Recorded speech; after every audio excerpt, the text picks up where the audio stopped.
Bem, eu sou Matias. Eu vou contar aqui um pouco da minha trajetória com expansão de consciência. Eu fiquei na igreja cristã evangélica, por cerca de 24 anos. E nesses 24 anos eu fui uma pessoa dedicada à igreja, né? Eu era atuante, eu não apenas ia assistir culto. Eu costumo dizer que eu não era cristão de banco, né? Que é aquelas pessoas que vai, assiste, né? Vão embora, consome o conteúdo ali, vai embora. Eu era atuante, né? Eu tomava cursos e eu tomava curso, dava ensinamentos também, né? Eu trabalhava com jovens, eu trabalhei com adolescentes, eu cantei no ministério de louvor e, e sempre tive muito questionamento, porque eu sentia coisas que eu não conseguia encontrar respaldo na Bíblia. E depois, né, de muito tempo, eu entendi porque que eu não encontrava respaldo, porque a Bíblia ela não é para ser interpretada de forma literal, ela é um livro alegórico. O verdadeiro significado de cada texto daquele está oculto. Mas naquela época eu não sabia e eu questionava muito as pessoas que estavam ao meu redor, né, principalmente os pastores, mas eu não tinha resposta. Aí, mais ou menos, acho que em 2018, 2019, eu perguntei a um dos pastores que eu tive, eu falei com ele, né? Eu falei assim, existe coisas que a gente não sabe, mas que vocês sabem, que vocês descobriram no seminário, né? E ele não me respondeu, mas ele me deu um sorriso, né, de canto de boca, que para mim aquilo foi suficiente para entender que existia assim algo de diferente e que a gente não sabia, né? Era tipo assim, conhecimentos que era seleto para um determinado grupo, não era aberto a todos, principalmente quem estava lá só consumindo. Só que eu não estava só consumindo, eu estava estudando, eu estudava, eu preparava a aula, então eu queria saber mais.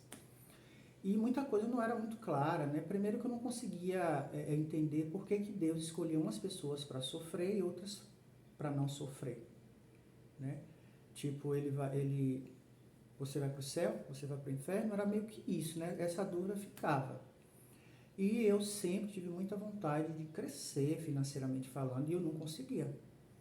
E aí eu estava preso naqueles ensinamentos, devolve o dízimo, que o Senhor vai abrir porta, não sei o quê. E eu devolvia, mas não, nada mudava na minha vida. E uma das coisas que me incomodava na época, né, que eu estava na igreja, era a questão da oração. Porque a oração era uma coisa que me sufocava. Eu orava por qualquer pessoa, né? A pessoa me pedia para orar, eu orava. Mas quando era para orar por mim, eu ficava péssimo. E eu vivia numa guerra interna. Por quê? Porque quando eu não orava, eu estava de boa. Mas quando eu tinha alguma situação que eu precisava orar, que eu me ajoelhava e eu começava a orar, eu saía dessa oração péssimo, pesado. E aí ficava aquela situação, aquele questionamento, aquela guerra interna dentro de mim de que o seguinte, meu Deus, se eu estou orando e as coisas estão dificultando e eu não gosto de orar, é porque eu estou fazendo alguma coisa que eu não sei fazer e quando eu não oro, que eu estou me sentindo bem, eu tinha aquela ideia de que, como eu não estava orando, eu não estava fazendo a vontade de Deus, eu estava fazendo a vontade de Satanás, então ele estava gostando. Só que ao mesmo tempo eu falei assim, mas por que eu não estou orando, não estou me sentindo bem? E isso é obra de Satanás. E quando eu vou oro, eu fico péssimo. E hoje eu sei por que eu orava e eu não ficava bem. Por quê? Porque hoje eu entendo, no meu entendimento, meu humilde entendimento, a oração, ela é um momento de núpcia seu com o Criador. Então, quando a Bíblia diz assim, entra no teu quarto e fecha a porta, eu entendo que ela não está falando da porta física, mas ela está falando da porta do seu sentido. Então, naquele momento, você deve ir para a oração sem levar nenhum pensamento ruim, nenhum sentimento ruim, porque o que é a núpcia? Núpcia é o momento dos noivos e lá só entra os noivos, não tem autorização de mais ninguém entrar. Então a oração que eu entendo hoje é esse momento de núpcias, que é eu com o noivo, que seria Deus, aonde eu vou contemplar, eu vou agradecer aquilo que eu quero, mesmo sem estar nas minhas mãos ainda, porque aí eu vou estar exercitando a fé. Eu estou já agradecendo como se eu já estivesse. Então, quando eu entendi isso, a oração passou a ter um sentido diferente e eu comecei a ter resultados. Porque aí eu não estava mais focando na escassez, no problema. Eu estava ali focando na solução. Então, tipo, eu estou necessitando, vamos dar um exemplo aqui, eu estou necessitando de 5 mil reais para resolver alguma situação. Então, naquele momento que eu vou para a oração, eu foco na solução. E o que é focar na solução? Que é o que eu chamo você ir para a oração com o sentimento do seu desejo realizado. É você ir como se aquilo já estivesse com você e você começa a levar, porque você tem uma mente e essa sua mente, com ela você faz tudo. É você com a mente começar a imaginar como é que você se sentiria com esses 5 mil nas suas mãos. Isso é o exemplo dos 5 mil, mas você pode botar qualquer exemplo. Como é que você se sentiria? Qual é o sentimento? E esse sentimento é o que eu vou trabalhar naquele momento. Então, tipo, eu tô com 5 mil que é para, digamos, comprar um computador. Pronto. Como é que eu me sentiria? Como é que eu me sinto com esse computador na mão? Eu vou resolver as minhas tarefas, o meu trabalho melhor, o computador tem um desempenho melhor, é uma máquina nova, é uma sensação de ter conseguido algo que eu queria. Essa sensação boa de conquista que você deve levar para a oração. E não o contrário, como eu fazia antes, que ficava o tempo todo, meu Deus, me dá esses 5 mil, eu preciso desses 5 mil, porque eu quero comprar um computador, tu sabe que o meu computador está ruim, e essas coisas todas. Então, o tempo todo você está focando no problema, quando você deveria já se sentir com o seu desejo realizado. Isso tem muito sentido, você está em busca daquilo. E justamente a fé, o versículo lá de Hebreus 11, ele fala justamente isso, que fé é o firme fundamento das coisas que você não vê e a prova das coisas que você espera, que é justamente isso. Eu não estou vendo esses 5 mil ainda, mas eu tenho certeza que ele já existe. Porque no meu plano mental, onde eu crio todas as coisas, ele existe. E precisa ser criado lá no plano mental, para que eu pense da forma que eu quero que aquilo aconteça e eu sinta também, porque é o sentir que cria. É por isso que Jesus falava, né, que vocês falam de lábio, mas o coração está longe. Por quê? Porque é o que você sente, é o que você cria na sua realidade, não o que você fala, o que você pensa. Então, primeiro você pensa tal, isso, e você começa a ver se tem, os seus pensamentos tá conectado, tá paralelo com o seu sentimento. Se tiver, em pouco tempo aquilo está sendo realizado.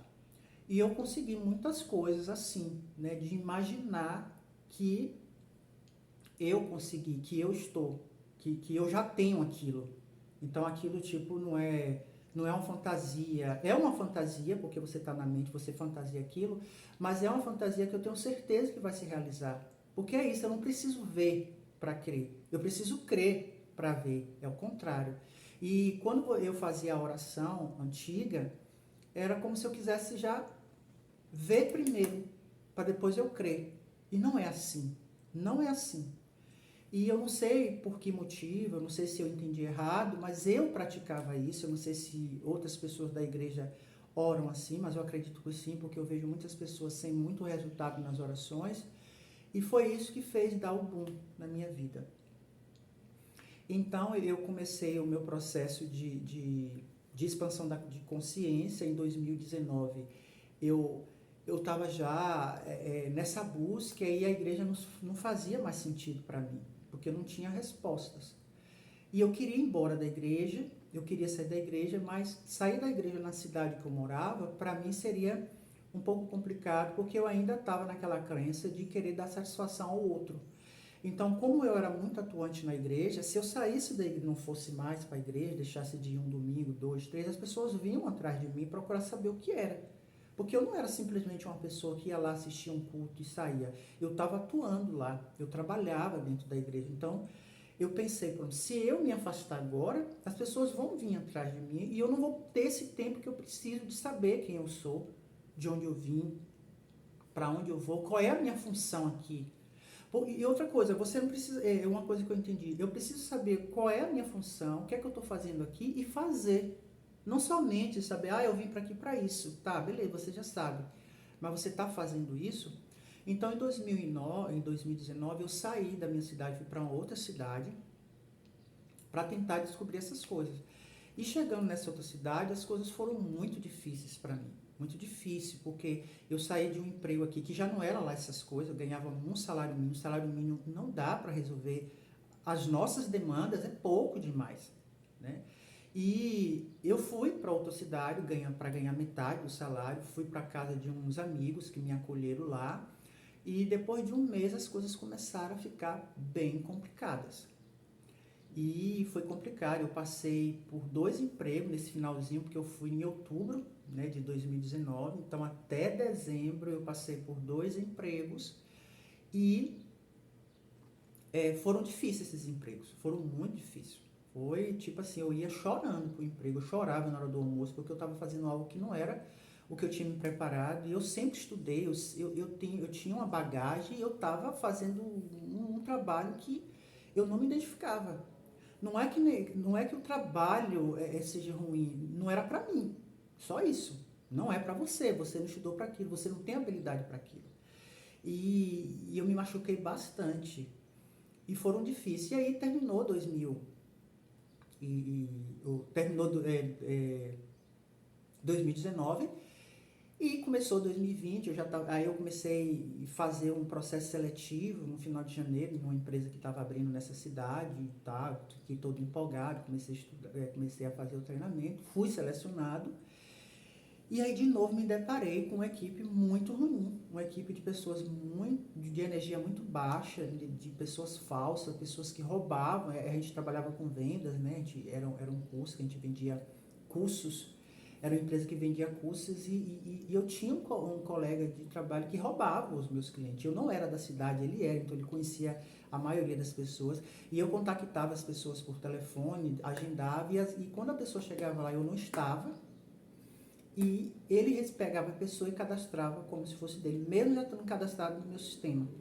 E aí eu fui descobrindo, eu fiquei trabalhando de fevereiro até março, foi pouco tempo lá, mas esse pouco tempo foi muito angustiante, porque era uma energia ruim, e não era só eu, era várias pessoas de energia ruim, meio que trabalhando contra mim. E como eu não sabia me defender energeticamente como eu sei hoje, eu absorvia tudo aquilo. E aí aconteceu o quê? Veio a pandemia. Aí com a pandemia, a empresa estava começando, então ela pegou e dispensou praticamente a equipe toda, e eu fui junto, porque eu não estava dando tanto lucro para a empresa que eu não conseguia vender como os outros vendiam, só que os outros vendiam. Essa pessoa específica, ela roubava, né, os meus clientes. Então ela tinha lá um sucesso dela. E aí eu fui demitido e para mim foi um alívio, porque foi terrível, era terrível aquele trabalho. E aí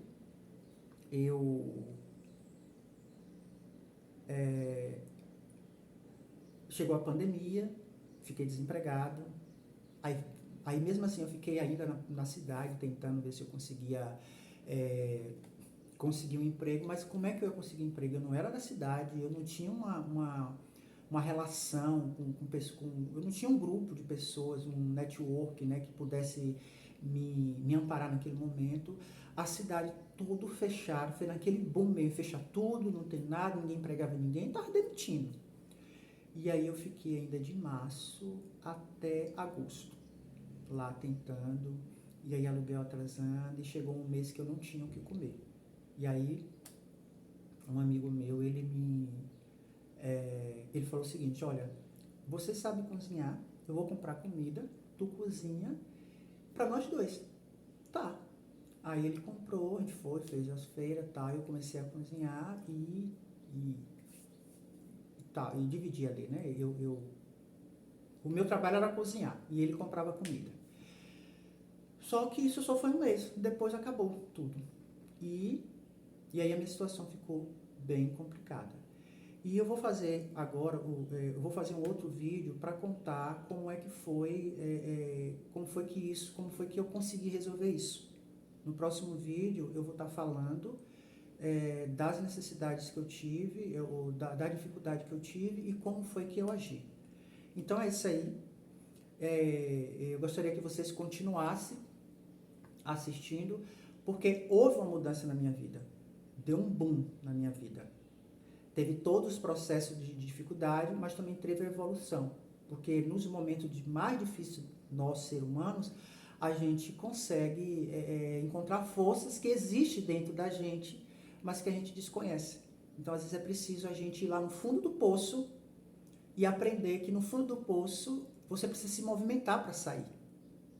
Você se movimenta que você sai. E aí no próximo vídeo eu vou contar para vocês o restante dessa história e como foi que eu cheguei na expansão de consciência.